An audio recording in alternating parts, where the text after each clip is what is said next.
I think it's important that this is broadcasted. Great thread on Threads. It's by Similian and we can check out her profile later. This is what 10,000 hours of scrolling has done to your brain. You pick up your phone without thinking. You say you'll only check your email, but your brain's already moving in loops. Email, Instagram, text, chat GPT, back to Instagram. It's like your nervous system is scanning for something. But what exactly? You have no damn clue. Validation? Something interesting enough to distract you from your own life. Still no clue. Half the time, you're not even reading what you see. You're just numb. But it gets worse, and you know it.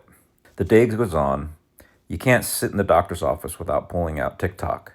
Can't go on a walk without a podcast in your ears. Can't sit on the toilet without reading the latest news on Donald Trump. Can't go to sleep without TikTok inches from your face while your body's begging to shut down. We don't think of it as avoidance, but that's what it is. We're so used to it, but why? Scrolling has become our way of skipping over subconscious discomfort. Not dramatic discomfort, tiny shit. The awkwardness of the date at the bar. The silence after an argument in the kitchen when you don't know what to do with yourself. Sitting on your desk after being guilty rather, for not being productive enough. The shame of not being who you said you'd be by now. So we scroll because it keeps our brain just busy enough to not notice the low grade panic underneath everything. The shame moves to your social identity. You don't post your real life anymore. You post proof of a life. Even if you're alone in your room, you crop it to look intentional. You add a caption that makes it sound like growth. You've learned to aestheticize your heartbreak so no one asks what's really going on. Because the truth is, you don't feel present in your own life. And deep down, you know it.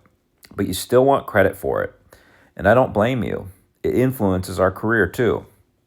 You think you're building something, but deep down, you consume more than you create. You've saved more videos than you'll ever watch, downloaded freebies you've never opened, binge advice you didn't apply.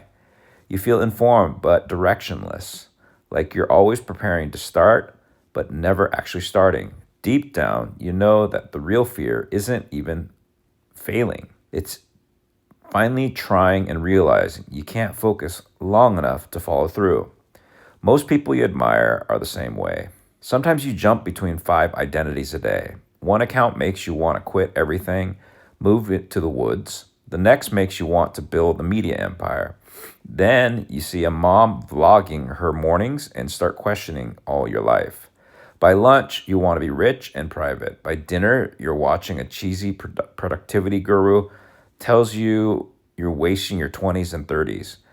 You don't know what you want anymore. You just know what looks desirable in a 30-second dopamine hit. You think you lack discipline, but it's grief. You're grieving a version of you that used to be able to sit in silence, to enjoy something without needing to capture it, to be in your life instead of curating in your head while it's happening. But you've been online so long that the real world feels awkward now, too lame, too quiet. So you scroll again because it's easier to consume 100 versions of aliveness than to feel how numb you become. You think that this is just modern life. Everyone's on their phone. Everybody's online. It's not that deep. You tell yourself it's your job. You need to stay current.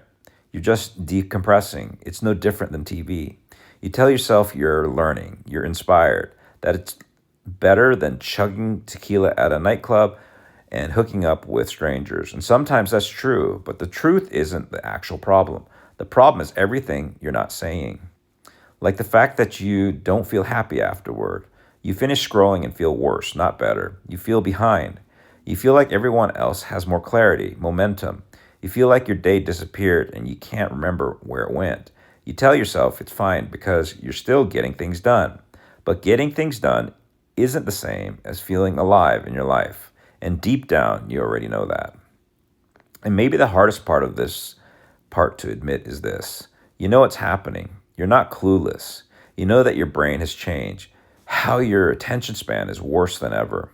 how you start things you used to care about and stop before you even get going. You know that it's what it's doing to you. I do too. I just as deep. I'm just as deep in it some days.